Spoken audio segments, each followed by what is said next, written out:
नमस्कार दोस्तों, मैं अर्चना ब्लेसिंग्स टीम गाज़ियाबाद से हूँ और आज आपके सामने पीटर रिशुलू की बुक सोल्स जर्नी का अध्याय 7 लेकर आई हूँ।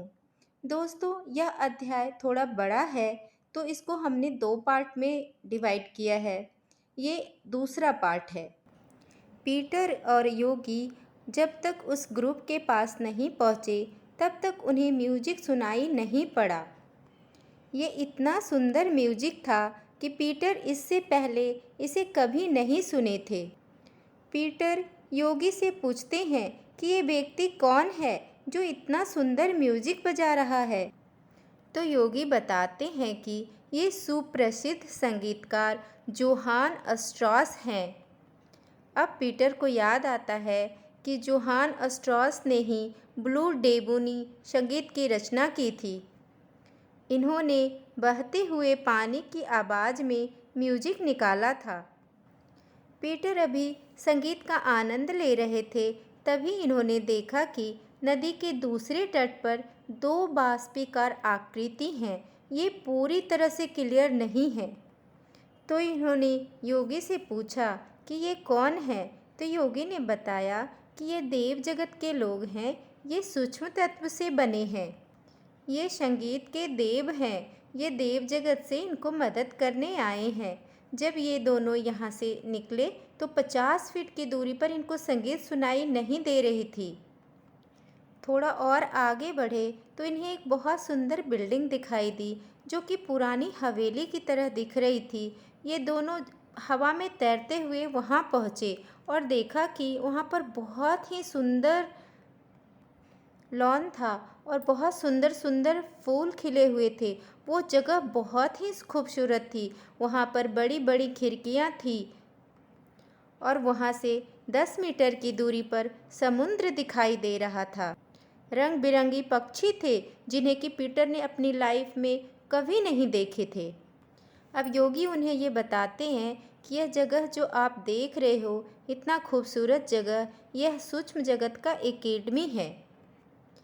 फिर ये दोनों एक कमरे में गए और वहाँ जाकर देखा कि एक आदमी है जो बहुत ही कुशलता से पियानो बजा रहा है और वह उसमें इतना खोया हुआ है कि इनकी तरफ आँख उठाकर भी नहीं देखता है। वो आदमी अपनी ही धुन में मगन था। वहाँ पर कुर्सियाँ थी तो पीटर और योगी वहाँ बैठ गए और संगीत को सुनने लगे। थोड़ी ही देर में पीटर को यह एहसास हुआ कि ये संगीत उन्होंने कहीं सुना है। तो उन्होंने योगी से पूछा कि ये कौन है। तो योगी ने कहा कि अरे तुम इन्हें नहीं पहचानते, ये तो प्रसिद्ध संगीतकार चॉपिन हैं।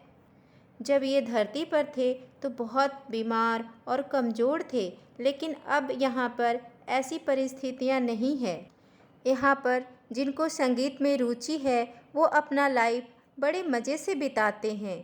इतनी देर में संगीतकार का ध्यान इन दोनों की तरफ गया और वो ये बताने लगे कि वो क्या म्यूजिक प्ले कर रहे थे। उन्होंने बताया कि नेचर की जो सुंदरता है उसको मैं अपने म्यूजिक से एक्सप्रेस कर रहा था।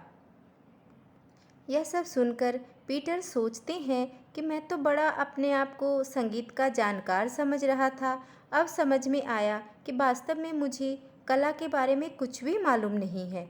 और उन्होंने यह निश्चय किया कि मरने के बाद वो भी इसी तरह समूह में रहेंगे और उसी समूह में रहेंगे जो लोग संगीत को महत्व देते हैं। अब चुपचाप ये दोनों यहाँ से निकलकर एक एकेडमी पहुँचते हैं जहाँ पर लोग अपनी अपनी रुचि के हिसाब से अपनी कला को निखारने के लिए आते थे। यहाँ पर ज़्यादातर लोग अपनी कलाओं को सीखने में बिताते थे। अब यहाँ पर योगी को कुछ काम याद आता है और वो पीटर को अकेले छोड़कर चले जाते हैं और कहते हैं कि तुम थोड़ी देर घूमो, मैं थोड़ी देर में आता हूँ। उस एकेडमी में 3 फ्लोर थे। पीटर पहले नीचे के फ्लोर में थे। अब वो ऊपर के फ्लोर में आ गए और उन्होंने देखा कि एक मूर्तिकार वहाँ मूर्ति बनाना सीख रहा था।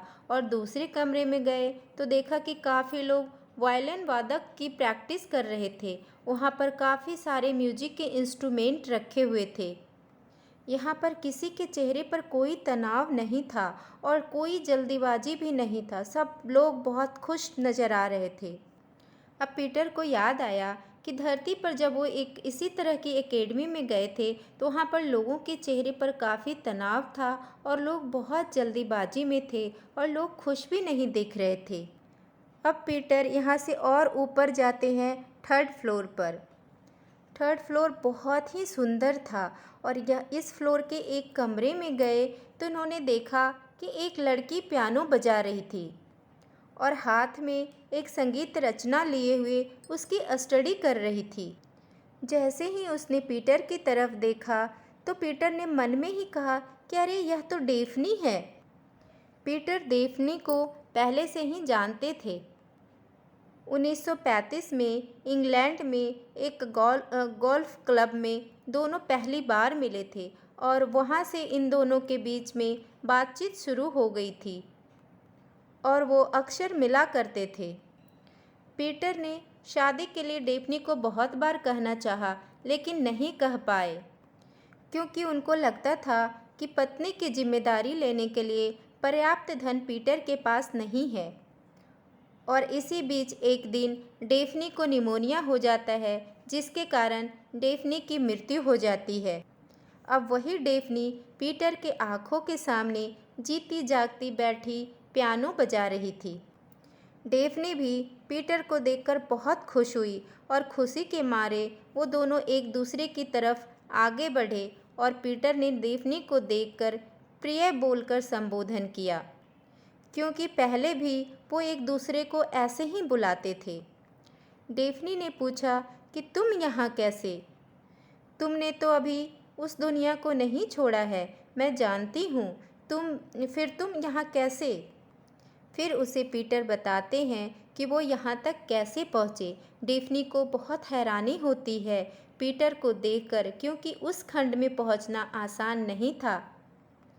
तीसरे खंड में जीते जागते लोगों का पहुँच पाना कोई आसान बात नहीं था। बहुत कम लोगों को यहाँ के बारे में पता होता है। जब वो दोनों धरती पर थे तब एक दूसरे को पसंद करते थे। अब सूक्ष्म जगत में भी दोनों के अंदर सेम फीलिंग, सेम आकर्षण और उतनी ही खुशी था। अब डेफ्नी कहती है कि तुम यहाँ एक बार आ गए हो तो हमेशा आते रहना। तो पीटर कहते हैं कि यहाँ तक आने के लिए मुझे तुम्हारी मदद की ज़रूरत पड़ेगी। आगे से तुम मेरी मदद करना। कल सुबह जब मैं अपने शरीर में लौटूंगा तो मैं चाहूँगा कि तुम्हारी ये मुलाकात मुझे याद रहे। अभी ये दोनों बातें कर रहे होते हैं कि तभी योगी रूम में इंटर करते हैं और कहते हैं कि अच्छा, तुम दोनों ने एक दूसरे को खोज निकाला। इंडियन योगी चाहते थे कि ये लोग खुद ही मिले, मैं इन्हें ना मिलाऊं, क्योंकि वो कर्म सिद्धांत को जानते थे और वो इसमें इंटरफेयर नहीं करना चाहते थे। अब योगी पीटर से कहते हैं कि अब डेफ्नी तुम्हारी मदद करेगी। तुम दोनों के अंदर एक दूसरे के प्रति प्रेम था, इसलिए मिलना संभव हुआ। अब तुम जब भी यहाँ आना चाहो आ सकते हो। तुम सोते समय अपना ध्यान केंद्रित करना और डेफ्नी के बारे में सोचना, तो सिर्फ सोचने मात्र से डेफ्नी को पता चल जाएगा, क्योंकि विचार बहुत शक्तिशाली चीज़ है। उसके पास एक मैसेज पहुंच जाएगा और वो तुमको तीसरे खंड तक आने में मदद करेगी, जो कि इच्छा शक्ति के इस्तेमाल से हो जाएगा। अब योगी बताते हैं कि प्रेम प्रगति के लिए बहुत लाभकारी होता है, क्योंकि दोनों ही हर तरीके से एक दूसरे की मदद करते हैं। शायद फिर से मिल पाना तुम दोनों के भाग्य में था, इसलिए तुम दोनों का यह मिलन हुआ। अब यह तुम दोनों के हाथ में है कि तुम दोनों इस परिस्थिति का कैसे लाभ उठाते हो, जिन्होंने तुम्हें फिर से मिला दिया है। अब डेफ्नी ने योगी को आचार्य बोलकर संबोधित किया। तो पीटर ने कहा कि क्या तुम लोग एक दूसरे को जानते हो? तो योगी ने कहा कि हाँ, हम लोग एक दूसरे को जानते हैं। सूक्ष्म जगत में जो गाइड होते हैं उन्हें वहाँ पर आचार्य कहकर बुलाते हैं। डेफ्नी योगी को पहले से ही जानती थी। योगी ने पीटर से कहा कि तुम पहले जागृत नहीं थे। डेफ्नी तुम्हारे साथ बहुत बार संपर्क बनाना चाही, पर नहीं बना सक पाई। कभी कभी तुम्हें थोड़ा थोड़ा याद रह जाता था। अब डेफ्नी, पीटर और योगी आगे की यात्रा करते हैं।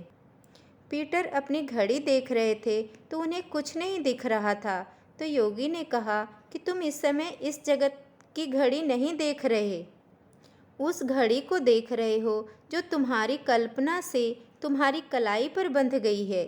तुम्हें घड़ी बांधने की आदत है। जब जब तुम्हें समय जानना होता है, तुम एकदम से अपनी कलाई ऊपर उठाते हो, और सच्चाई यह है कि तुम घड़ी की कल्पना करते हो और वह तुम्हें दिखने लगती है। यह तो भ्रम की दुनिया है। जो तुम सोचते हो वह पल भर में हो जाता है। अब जरा रुको, मैं समय का पता लगा कर आता हूँ। और योगी 1 मिनट में पीटर के शरीर के पास पहुंचकर समय देखकर वापस आ जाते हैं और कहते हैं कि अभी तो 10:30 बजे हैं, अभी हमारे पास काफ़ी टाइम है। अब ये लोग डेफ्नी के कमरे से निकलकर बाहर बगीचे में आते हैं। यहाँ पर बगीचे में एक आदमी होता है।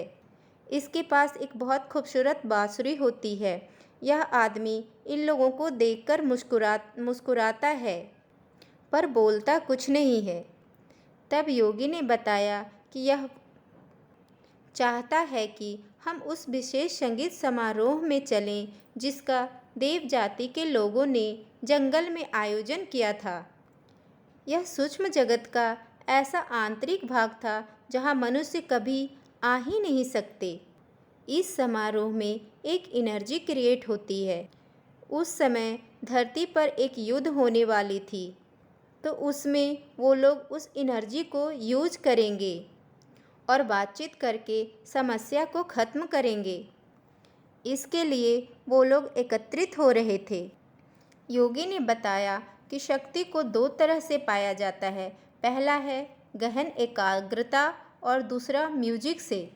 यहाँ पर ये लोग दोनों को यूज करने वाले हैं। सभी लोग एक ही चीज़ पर फोकस करेंगे कि ऊर्जा क्रिएट करना है। वहाँ ये लोग जा रहे थे तो 15 मिनट चलने के बाद एक घना जंगल दिखाई दिया। यहाँ ये लोग नहीं उतरे। थोड़ा और आगे बढ़ने के बाद देखा कि पेड़ों के बीच में से एक रास्ता निकल रहा था। वहाँ पेड़ों के पास ये लोग बैठ गए। वहाँ थोड़ी देर बैठने के बाद इन लोगों ने देखा कि वहाँ पर बौने आकार के छोटे छोटे लोग आए, और वो लोग 10 लोग थे। इन सब के हाथ में एक यंत्र था जो नगाड़े और ढोल के बीच की कुछ चीज़ लग रहा था। वो सब ब्राउन कलर के सूट पहने थे, छोटे छोटे जूते और हरे रंग की टोपियाँ पहने थे। उनके नयन नक्श से लगता था कि वो प्रौढ़ थे। धरती के हिसाब से वो 40 से 70 साल के बीच के रहे होंगे। ये लोग सभी मौन थे, कोई भी एक दूसरे से बात नहीं कर रहे थे। इन्हें बताया गया कि ये लोग प्राकृतिक आत्मा हैं जो नेचर के डिपार्टमेंट को संभालते हैं। जंगल की दूसरी ओर से काफ़ी लंबे कद के पुरुष व महिलाएं आ रही थी। इनके बारे में बताया गया कि ये देव जाति के हैं। इनका विकास मनुष्य के समानांतर होता है। यहाँ पर जो लड़कियाँ थीं उनके बाल खुले थे और ये लोग भी काफ़ी मौन थे। जो लड़कियाँ थीं वो 18 से 25 साल की थी। इनके पास भी इंस्ट्रूमेंट थे। 2-3 मिनट तक लोग मौन रहे। फिर देखा कि जो बौने लोग थे वो मधुर संगीत बजाने लगे। इतने में ही देखा कि एक पेड़ से बहुत सुंदर गाने की आवाज़ आ रही। दूर पेड़ पर खुले बाल में एक सुंदर लड़की बहुत ही सुंदर सुरीली आवाज़ में गाना गा रही थी। ये उच्च कोटि के देव जाति थी। ये लोग बहुत सुंदर गाना गा रहे थे। इस गाने से वहाँ पर एक ऊर्जा क्रिएट हुआ और वहाँ पर एक ज्ञानी आदमी आए और इस ऊर्जा को लेकर चले गए और धीरे धीरे ये लोग भी अदृश्य हो गए। पीटर के लिए यह बहुत अच्छा अनुभव था। अब ये लोग वहाँ से वापस डेफ्ने की कुटिया की तरफ आते हैं और यहाँ देखते हैं कि डेफ्ने का घर बहुत सुंदर से सजा हुआ है। डेफ्ने के घर में एक लाइब्रेरी भी है, क्योंकि डेफ्ने को बुक पढ़ने का बहुत शौक था। और वहाँ एक किचन भी था, क्योंकि डेफ्ने को खाना बनाने का बहुत शौक था और खाना बनाकर लोगों को खिलाने का भी बहुत शौक था। डेफ्ने को जो भी पसंद था वो सारी चीज़ें वहाँ पर मौजूद थी। सुंदर गार्डन, सुंदर घर, हर चीज़ सूक्ष्म जगत में जो हमारी इच्छा रहती है उसी इच्छा के अनुरूप हर चीज़ होता है। बस दोस्तों, आज तक के लिए इतना ही।